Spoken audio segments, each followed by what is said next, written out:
Merhaba arkadaşlar, hoş geldiniz. Hoş geldiniz. Hoş geldiniz. Hoş geldiniz arkadaşlar. Merhabalar. Hoş geldiniz. Nasılsınız? İyi misiniz? Sağ olun. Bir projeniz var. Umarım benim de katkım olur. Teşekkür ediyorum. Onurlandırdınız beni. Teşekkür ederim. Teşekkür ederiz hocam. Sağ olun. Hello, our Spanish, Italian and Latvian friends.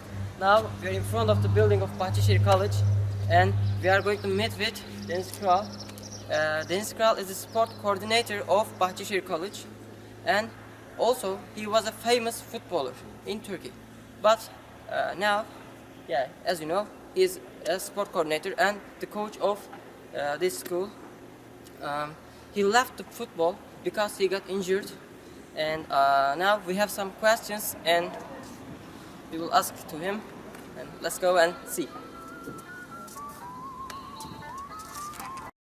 Öncelikle merhaba hocam. Merhabalar. Sorularımızı cevaplamayı kabul ettiğiniz için çok teşekkür Ben ederim. teşekkür ederim. Ben teşekkür ederim. Hocam biz sizin yıllarca profesyonel olarak futbol yaptığınızı biliyoruz. Evet. Aynı zamanda Bartın Spor'un teknik direktörlüğünü ve şu anda da bu okulda da beden eğitimi öğretmenliği ve okul takımının koçluğunu yapıyorsunuz. Hocam isterseniz yavaştan sorularımıza geçelim. Tabii. Tabii. Öncelikle ilk sorumuz ne zaman profesyonel bir sporcu olmaya karar verdiniz ve neden? Şimdi şöyle söyleyeyim. Tabii küçük bir şehirde yaşıyoruz. Bartın küçük bir şehir. Bartın'ın maalesef sosyal sportif imkanları belli. Eğer bu şehirde sporcu olmak istiyorsanız, bu şehirde hedefe yürümek istiyorsanız muhakkak aşama yapmak zorundasınız. Ben de kendimi bildim bileli tek hayalim futbolcu olmaktı. Bu şehirde bunun lokomotif takımı da olmadığı için profesyonel anlamda yani şehir dışına gitmem gerekliydi. O yüzden 15 yaşımda ailemden uzak bir hayatı tercih ettim. Kendi ayak üzerine durmaya çalıştım. İdeallerimin, hayallerimin peşinden koştum. Tabii zor oluyor. Zor oluyor. Ama bazen başarıların gelmesi için de acılar çekilmesi lazım. Benimkisi biraz böyle bir hikaye yani. Hocam peki en başta sizin profesyonel olmak gibi bir amacınız var mıydı? Yola böyle mi çıktınız? Tabii yani tekrar söyleyeyim. Şimdi 15 yaşındaydım. Bartın'dan Ümit Milli Takım seçmelerine katıldım. O benim için profesyonel açılan bir kapı olmuş. Ama bulunduğum şehrin de profesyonel anlamda ortamı olmadığı için her yerde olan klasik kendi çocuklarına da çok değer verilmediğini gördüğüm, hissettiğim, duyduğum için karar vermek zorundaydım hayatımda. Realist düşünmek zorundaydım. Benim hikayem böyle başladı. Tabii ben profesyonel olmak istedim. Yani bu işin yani sizler seçtiğiniz branşta gittiğiniz ülkedeki Letonya'daki kardeşleriniz herkes hayatında sevdiği işi yapmaya çalışır. İdeallerinin peşinden koşar. Benim idealim de buydu. Çok şükür ki yani profesyonel olduk, başardık. Gönül isterdi ki hikayem çok çok daha mutlu sonla bitsin ama her mesleğin olduğu gibi benim mesleğimin de bir risk alan bölümü vardı. Bu sakatlıktı. Sakatlıklar sonucu belki kariyerim istediğim gibi olmadı ama ya çok daha iyi olabilirdi. En azından gelişim bu yöndeydi. Ama herhalde sorduğunuz soruya cevap bu. Belki yani profesyonel olmak ilk günden beri hayalimdi. Yani bunu da başardığım için mutluyum tabii. Hocam peki tabii ki böyle profesyonel olmanızda veya bu yolda birçok destek veya çevrenin etkisi vardır. Fakat bizim asıl merak ettiğimiz bu yolda aileniz sizi destekledi mi? Ne gibi destekler oldu? Tabii ailem beni çok destekledi, onu söyleyeyim. Bir kere bakın ben şimdi bu okulda koordinatörlük ve öğretmenlik yapıyorum, eğitmenlik yapıyorum. Akademik dersler için de bu geçerlidir. Yani bir rehberlik öğretmeni veya sınıf öğretmeni veya okul idarecilerinizle görüşün. Başarı üçgenini tanımladığınızda ailenin de mutlaka eğitmenler kadar payı olduğunu söylerler. Bizim işimiz için de bu geçerli. Peki profesyonel bir sporcu oldunuz, hedefinize ulaştınız. Peki bundan sonra hayatınızda ne gibi değişiklikler oldu? Tabii yani çok değişiklik oldu ya. İçtenlikle cevap verirsem. Yani şimdi küçük bir şehirden, küçük bir mahalleden, sokaktan çıkıyorsunuz. 15 yaşınızda başka bir ilde, başkentte Ankara'da yatılı kalmaya başlıyorsunuz. Tabii bir kere gözünüz açılıyor, çevreniz değişiyor. Geldiğiniz yerde dinlenemiyorsunuz.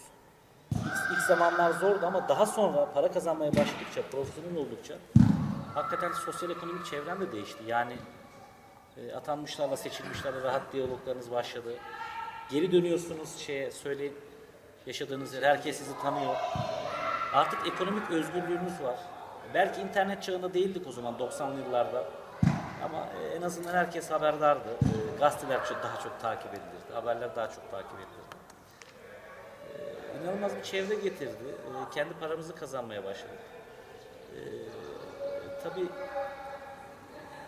inanılmaz duygular ya. Yani bir genç insanın, bir genç beynin sahip olması için her şeye sahip olduk o zaman.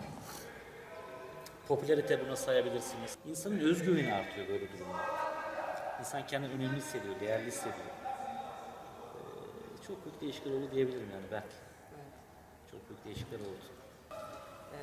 Hocam peki amatör veya profesyonel olarak belli spor yapılıyor. Herkes spor yapıyor yaklaşık olarak. Peki bir sporu profesyonel ve amatör olarak yapmak arasındaki farklar neler? Ya bunu şöyle söyleyeyim ki bir kere şartlar eşit değil. Profesyonellik daha çok maddi dengeler üzerine, maddi rahatlık üzerine kurulu bir sistem. Amatörlük tamamen gönüllülük esası, emin olun. Yani amatör futbolcu malzemesini bile kendi yeri gelir yıkar. Yeri gelir cebinden para katar. Yeri gelir mesaisinden erken ayrılır. Yeri gelir aile yaşamından fedakarlık yapar. Ama profesyonel sporcu emeğinin karşılığını almış kişidir. Yani onu bir iş ahdi olarak kabul eder. Her şeyi rakamsal olarak anlaşmıştır. Kendi emeğinin karşılığını, ürününü pazarlamıştır. Öyle söyleyeyim. Ama amatörlükte böyle değil. Sıkıntılı bir süreçtir amatörlük yani. Çok sıkıntılı. Onu uzun yıllar yaptık. Hocam peki profesyonel anlamda spor yapmayı ne zaman bıraktınız ve neden yani? Ya şimdi benim futbolu bırakma hikayem sakatlıklar sonucu oldu. 3. 4. ameliyatım oldu dizimden. Her iki dizimde de birer kere çapraz bağ kopması oldu. Çok uzun sürdü. Tabii tıp şimdi çok ileri noktaya geldi ama bunu 15-20 sene önce düşünün. Yani 7 ay, 8 ay top oynayamıyorsunuz. Döndüğünüz hiçbir şey eskisi gibi olmuyor. Bir kere 3-4 ay toparlayacağım diyorsunuz. Dolayısıyla bir seneniz gidiyor. Şimdi sakatlıklar benim hayatımda peş peşe gelmeye başlayınca kilo aldık. Kilo aldım o zaman ameliyatlardan sonra. Artık birincilikten ikincilikte oynamaya başladım. İkincilikten üçüncülüğe düştük kariyer olarak. Kendi kendime dedim ki artık yani ben bunun için başlamadım futbola ve bırakmamız lazım. Zevk almıyorum dedim. Kendime göre yatırımlarım da vardı maddi manevi. Hayallerimin artık uzağında kaldığını hissettim. Ve bu yüzden sakatlıklar sonucu futbolu erken bıraktım. Profesyonel yaşantım erken sonlandı ama bizim mesleğimizde bu böyledir. Yani kaybetme riskidir bu. Hocam bizim asıl ve son sorumuz profesyonel olarak spor yapmanın avantajları ve dezavantajları. Tabii bir kere profesyonel yaşantısı olan, bak demin de biraz bahsettim. Yani dezavantajı aslında insan kendisi yaratıyor, emin olun. Şimdi avantajı şu, bir kere seviyenizi yukarı taşıyabilirseniz, kendinizi bu işe adarsanız, eksiğinizi artınızı iyi bilirseniz, çok çalışırsanız ama çok çalışırsanız, herkesten fazla çalışırsanız basamakları çıkarsınız. Bu basamakları çıkarken altı iyi doldurmazsanız eğitiminizle, sosyal kişiliğinizle, geldiğiniz yeri unutmayarak, eksiğinizi bilerek unutmazsanız her zaman avantajı yaşarsınız. Ama dediğim gibi eğitiminiz zayıfsa, o sosyal çalkantıyı iyi analiz edemezseniz sıkıntı yaşarsınız. Fiziksel anlamda şuna söyleyeyim. En büyük dezavantajı ben yaşamışımdır. Mesela çok sakatlandık, çok ameliyat olduk, çok kilo aldım. Ben de gençliğimde resimlerimi şimdi göstersem senin gibi gayet fit bir gençlik ama sonra ne oluyor? Dezavantaj oluyor. Şu an çok antrenman yapmam lazım. Onu da artık ihmal ediyoruz. Dolayısıyla biraz dezavantajını bu fiziksel kilo diyebilirim. Çünkü bakın profesyonel futbolcular genelde bıraktıktan sonra kendine dikkat etmezlerse kilo alıyorlar. Biraz bu var.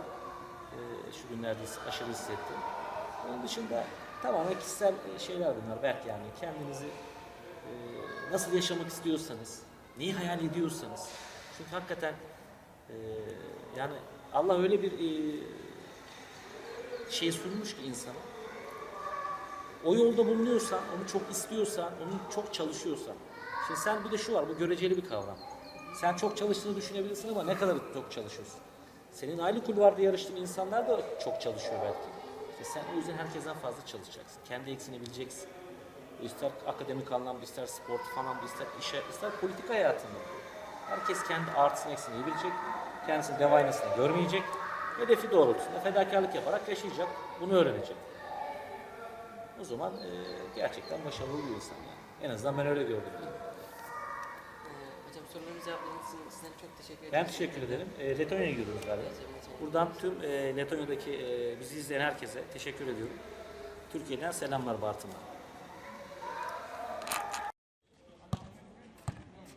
After we talk with a professional footballer about the advantages of doing professional sport, we also wanted to talk with a physiotherapist about the disadvantages. Because we think the most important disadvantage is to get injured. So, let's see what the physiotherapist says. Ben tanıtayım. İsmim Gökhan Topkaya. 2011 Hacettepe mezunuyum. Fizik tedavi ve rehabilitasyondan mezun oldum. 2013'ten beridir de Bartın Devlet Hastanesi'nde çalışıyorum. 3 senedir, 3,5 senedir yaklaşık. Evliyim, Bartın'da oturuyorum. Her insan her sporu yapabilir mi? Her insan her sporu yapamaz. Öncelikle yaş faktörü vardır. Her yaşın ayrı yapması gereken sporlar vardır. Onun haricinde insanın kas yapısına bağlı olarak da yapması gereken sporlar vardır. Yapmaması gereken sporlar vardır. Profesyonel anlamda spor yapanlarda yani spor yapmanın dezavantajları ve avantajları nelerdir? Profesyonel olarak spor yapanlarda spor yapmanın dezavantajı sakatlık olabilir. Profesyonel olarak yapanlarda. Avantajı da hem sağlıklı yaşam açısından avantajı olur. Genel olarak hangi sakatlıklar mesela örnek verirsek herhangi basketbolcular genel olarak hangi rahatsızlıklar rahatsız görür? Yani spora göre farklılık var mı? Spora göre tabii ki farklılık vardır. Örneğin dediğiniz gibi basketbolla, voleybolla ilgilenen arkadaşlardan, sporculardan özellikle kol çevresi, kasları ya da el bileği, basketbolla ilgilenenler özellikle el bileği çevresini kaslar ya da salon sporunu yapan diğer tüm salon sporuna hepsini dahil ediyorum. Sert zeminde oynadıkları için zeminin sertliğine bağlı olarak aşil tendonu dediğimiz ayaktaki tendonun kopmasına bağlı yaralanmalar gerçekleşebiliyor. Yani birçok faktörü var spor yaralanmalarının da. Zemin bunun için önemli bir etken. Isınma, soğuma periyotları bunun için önemli bir etken. Bu tarz sebepleri var. Peki hani sakatlanma sonrasında oluşan fizik deformasyonları hani tamamen düzeltilebiliyor mu? Sakatlanmaya göre değişebiliyor. Yani sakatlanmanın büyüklüğüne göre değişir. Sakatlıklardan hani diyelim futbol oynadık. İşte bu diz dönmesi dediğimiz hani ayakların çapraz kopması. Bunlardan veya başka tür hastalık, sakatlıklardan kaçınmak için neler yapılmalı? Kaçınmak için ilk yapılacak şey ısınma ve soğuma periyotlarını düzgün bir şekilde yapmak. Her sporunda ona göre hani özellikle kullanılacak kaslara göre ısınma ve soğuma hareketleri vardır. İlk dikkat edeceğim şey bunlar olmalıdır. Zaten elit sporcular için hani şeyi söylemiyorum. Tabii onlar zaten yapıyorlar. Yapmaları da gerekiyor. Ama özellikle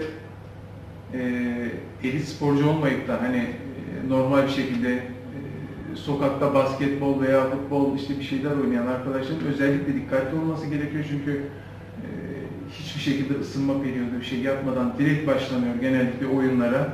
Bu da sürekli yaralanmalara sebep oluyor. İlk olarak ve en önemli olarak dikkat edeceğim şey ısınma, soğuma. Teşekkür ederim sizinle röportaj yaptığınız için. Ben teşekkür ederim.